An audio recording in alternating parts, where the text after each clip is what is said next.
안녕하세요. 고전의 지혜 TV입니다. 구독과 좋아요 부탁드립니다. 약 200여 년 전 경상도 용궁현 진산리에 나이 50이 넘은 초로에 강진사라는 선비가 있었다. 청렴하고 고결한 그는 선비의 생활을 지키고자 일체 남에게 아쉬운 소리를 하지 않았으며 시끄러운 세상에 나가 공명을 이루려는 것은 선비의 도리에 맞지 않는다는 생각에 오직 학문에만 몰두하였다. 그러나 조상대에서 남겨준 가산이 이제는 바닥이 드러나고 몇 해 전에는 아내마저 사별하니 행색이 남루해지고 하루 끼니를 걱정해야 하는 처지에 이르렀다. 어차피 청비남을 추구하는 삶이었으니 끼니가 박한 것은 문제가 되지 않았으나 하나뿐인 아들이 17이 되었으나 어느 누구에게서도 혼담이 들어오지 않으니 내심 걱정이 되었다. 지역의 토반이라 지체가 낮은 것도 아니어서 혼담이 들어올 법도 하였지만 가세가 비난하다 소문이 나니 딸을 시집 보내려 하지 않았다. 강진사 스스로도 남의 집 귀한 딸을 비난한 집안에 맞아들여 고생시키는 것 역시 도리가 아니라는 생각도 들었지만 자식의 짝을 지어 손자를 안아보고 싶은 간절한 마음을 내리에서 떨쳐내기 어려웠다. 그래서 아들의 성례를 치르기 위한 비용만이라도 변통해 볼 마음을 먹었다. 지금껏 청렴한 삶을 지키는 것이 선비의 자세라 생각하여 삶이 팍팍해도 남들에게 아쉬운 소리 손 한번 벌려본 적이 없었으나 남에게 손가락질 받을 각오를 하고 강진사는 근처 안동 사는 중마고 김천판을 찾아가 며느리를 맞이할 혼수 비용이라도 얻어보려고 길을 떠나기로 작정했다. 때는 장마도 지나 더위가 한풀 꺾였다지만 아직은 한낮의 땡볕이 따가운지라 늦은 오후에 조로 지은 죽을 끓여 먹은 후 날이 선선해지기를 기다렸다가 해가 질 무렵에 길을 나섰다. 강진사는 더위를 피하려 겉옷을 벗어들고 남의 눈을 피해 그동안 여러 차례 다녀보았던 샛길로 접어들었다. 한참을 걷다 주위를 둘러보니 해는 벌써 져버렸고 주변은 어둑어둑하였으며 초승달도 산 너머로 이지러지려 하는 참이었다. 아무리 생각해도 이 길이 낯설어 가만히 따져보니 지난날 다녀보지 못했던 처음 보는 산길이었다. 강진사는 깜짝 놀라 고개 마루턱에 올라 캄캄한 사방을 휘휘 둘러보았으나 길 같은 곳은 흔적도 보이지 않았으며 다만 눈앞에 보이는 것은 첩첩한 봉우리만이 멀리 희미하게 그림자만 보일 뿐이었다. 낭패한 기색이 역력한 강진사는 이 깊은 산중에서 밤을 새우기는 난감하다는 생각에 다시 집으로 돌아갈 요량으로 급히 오동길을 되돌아서 나오려니 조금 전 자신이 올라오던 길조차 어둠에 잠기어 영영 길을 잃게 되었다. 이리저리 헤매이며 다급해진 마음으로 걸음을 옮기다 낯설은 골짜기를 돌아서 들어가니 마침 사람 하나 드나들 만한 조그만 동굴이 보였다.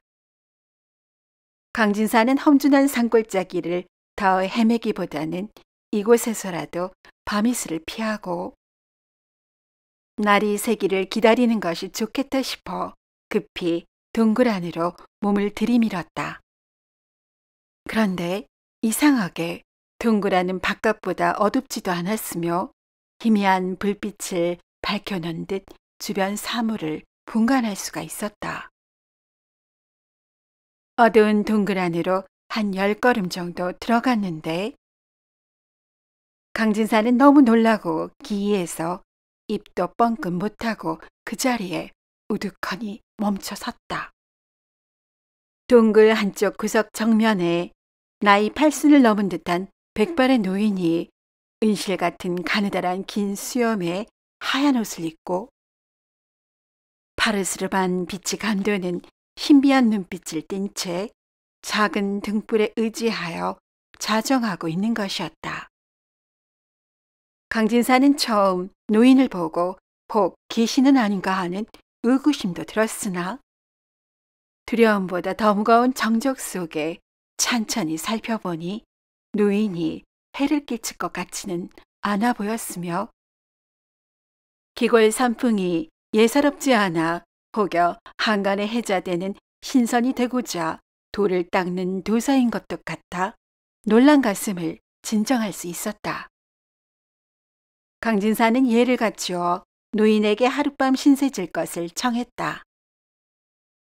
저는 요 앞 진산이 사는 사람이온데 급히 안동으로 볼 일이 있어 가던 차에 길을 잘못 들었습니다. 하룻밤 찬이슬을 피할 수 있도록 해주십시오. 이 말에 노인은 잠시 침묵하더니 무거운 입을 열었다.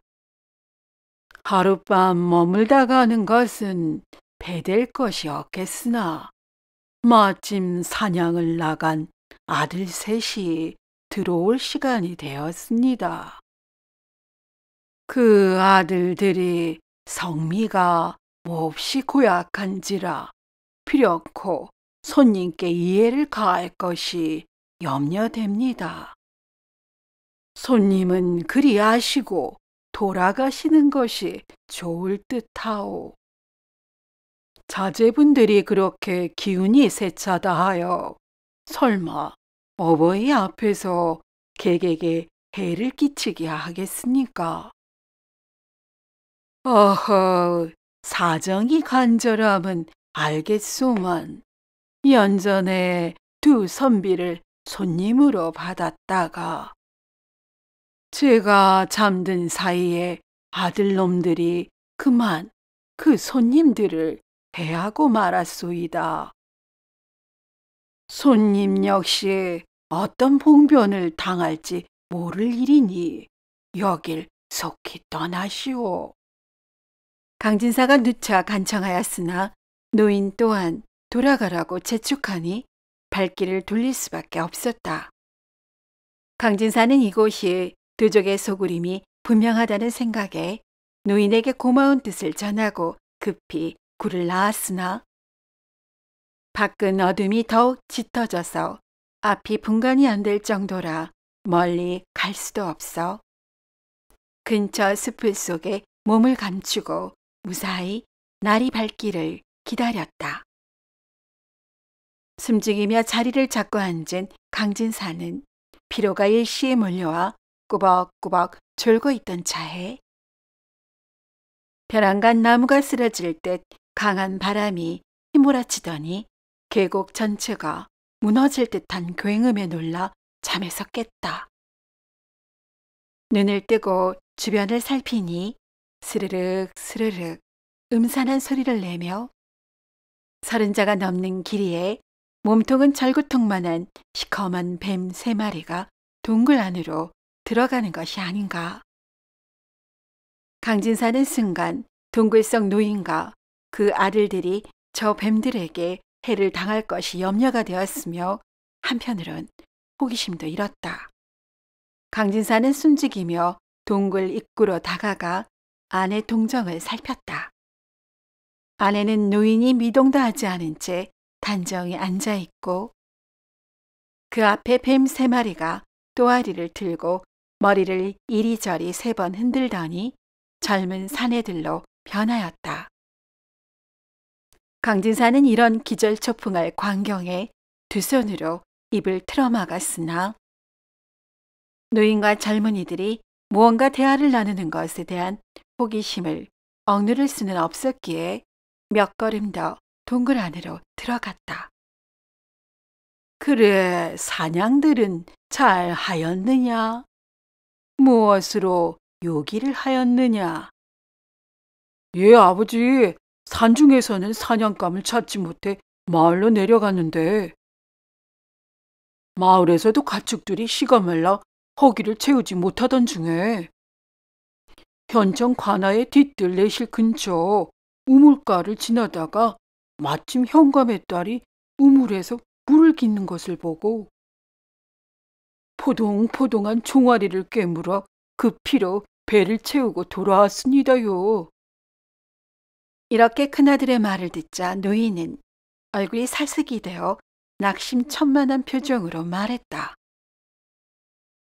어허, 네가 눈앞에 좋은 것만 보고 후환을 생각하지 못했구나. 너의 잘못된 행동으로 인해 너는 물론이요, 우리 일가가 이태로운 지경이 되었구나.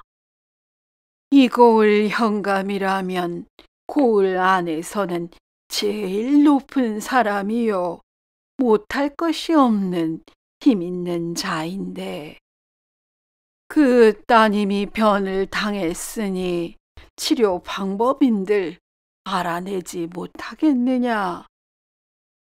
더구나 정월 상해일에 만든 들기름을 물린 자리에 바르고 난 후 헌 낫자루에도 들기름을 발라 수수대 울타리에 꽂아 놓는 방도를 안다면 현감의 딸은 낫겠지만 우리 내 가족은 끓는 기름솥에 넣은 것처럼 고통 속에서 죽을 터인데 장차 이 일을 어찌한단 말이냐. 이렇게 장탄식을 하는 노인의 말을 듣고 혼이 나간 듯하던 강진사는 갑자기 두려운 마음이 일어 바로 동굴에서 조심스럽게 나와 앞뒤 질 겨를 없이 산을 넘고 내를 건너 아래로 내달렸다. 한참을 오다 보니 해가 떠올랐고 산모퉁이를 돌아드니 인가가 드문드문 보이기 시작했다. 강진사는 그제서야 자신의 옷이 찢기우고 여기저기 생채기가 난 것을 알았으나 그 자리에서 지체할 수 없었다. 가까스로 큰 길을 찾아 없는 힘을 쥐어짜내 걷다 보니 용궁현에 다다랐고 집으로 향하기보다는 관아로 발걸음을 향했다. 봉두남발에 거짓골이 다 되어 현감을 찾으니 문지기가 들여보내지 않으려 했다. 이놈, 여기가 어딘 줄 알고 감히 뛰어들어오려 하느냐? 쥐를 맛보기 전에 썩 물러가거라. 이놈, 나를 누구로 알고 지옥을 주느냐? 양반에게 함부로 욕을 하는 상놈은 목이 달아나는 법인 줄 모르느냐? 문지기는 거지 행색의 강진사가 아무리 외쳤지만 들여보내지 않았고 급기야는 다툼이 일어났다. 때마침 뱀에 물린 딸이 사경을 헤매고 있지만 의원들이 손도 쓸 수 없는 상황이니 근심으로 밤을 지새운 현감이 앞을 지나다가 둘이 다투는 것을 보고 강진사에게 연유를 물었다. 지금 현감의 따님이 어제 뱀에 물려 이독하니 한시가 급한지라 현감을 배웠고 따님을 구할 방도를 말씀드리려 하는데 이자가 말은 들어보지도 않고 저를 능멸하니 이 지경이옵니다. 이 말에 현감은 물에 빠진 사람이 지푸라기라도 잡는 심정으로 강진사의 손을 두 손으로 덥석 잡고 동원 사랑채로 이끌어 더운 밥을 대접하고 손수 의복을 갈아입도록 도왔다. 현감은 식사가 끝나기가 무섭게 딸의 병을 고칠 방도를 알려달라고 독촉했다. 강진사는 아들의 혼비를 얻으려 안동으로 가던 길에 지난밤 겪은 일을 세세히 전했다. 말이 끝나자마자 현감은 허둥지둥 벗은 발로 내실로 뛰어들어가 아내와 비복들을 모아놓고 정월 상해일에 만든 들기름을 찾으니 마침 관비 하나가 쓰다 남은 그 기름이 있다고 하여 강진사의 말대로 딸의 한부에 바르고 헌 낫에도 기름을 발라 수숫대 울타리에 꽂았다. 이후 1시각이 지나자 붓기가 빠지더니 저녁에는 자리에서 일어났다. 현관과 그의 아내는 완쾌된 딸을 보고 기쁨을 감추지 못하였으니 강진사를 치사하며 극진히 대접했다. 다음 날 현감은 강진사를 앞세워 이속들과 함께 강진사가 말한 동굴을 찾아 나섰는데 이 소문을 들은 마을 사람들도 신기하다는 생각에 구경하러 따라 나섰다. 하지만 금방 찾을 수 있을 거라 여겼던 동굴은 쉬 나타나지 않았으며 일행들은 하나둘 지쳐갔다. 해가 뉘엿뉘엿 산봉우리를 넘어갈 즈음에 검은 그림자에 드리워진 동굴을 찾아냈다. 숨죽이며 동굴 안으로 들어가니 커다란 백사 1마리와 검은 뱀 3마리가 극심한 고통을 받은 듯 뒤엉켜 숨이 끊어져 있었다. 현감은 뱀을 화장하여 흩뿌리게 하고 밤이 깊어서야 일행들과 함께 관하로 돌아왔다.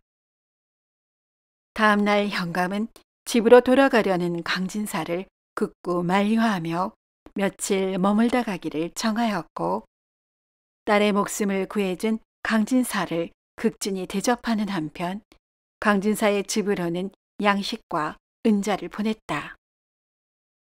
며칠을 함께 지낸 현감은 강진사의 깊은 학식과 댐댐이에 탐복하였다.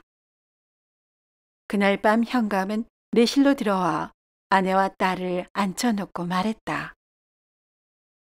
네, 그간 마땅한 혼처를 구하여 보았으나 여태껏 찾지 못해 고민하던 차에 아이가 뱀에 물린 것이 인연이 되어 강진사를 알게 되었소.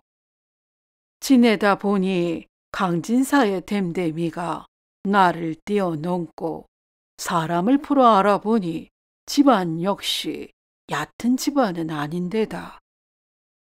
그 아들이 홍기에 이르렀는데 성품이며 학식이 그 부친 못지 않다고 하오. 강진사의 아들을 사이로 맞는다면 아이의 목숨 건진 은혜에 보답하고 여생이 행복할 것으로 생각되오만 부인 의향은 어떠시오?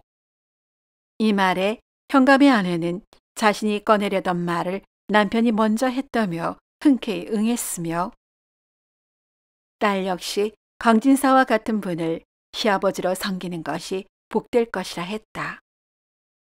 현감이 그 길로 사랑채로 나와 강진사에게 거듭 혼인을 청하니 강진사는 고개를 저었다. 사또, 저야 그저 인간의 도리를 다한 것뿐인데 어찌 한미한 저희 집안에 영예를 시집 보내려 하십니까? 평생 후회하실 것이니 받아들일 수 없소이다. 강진사는 이리 거듭 사양하였으나 현감은 즉석에서 길이를 따져 정하고 혼산날에는 본래에 필요한 모든 것을 갖추고 많은 재물과 함께 딸을 시댁으로 보냈다. 이렇게 현감의 딸을 며느리로 맞은 강진사는 살림이 유족하여졌으며 참한 며느리의 내조를 받아 아들 역시 대를 이어 진사가 되었고 3남 1녀의 손주를 두어 집안이 번창하고 8순이 넘도록 행복하게 잘 살았다고 전해진다. 오늘도 이야기를 시청해 주신 여러분께 감사드립니다. 재미있는 이야기로 곧 찾아뵙겠습니다.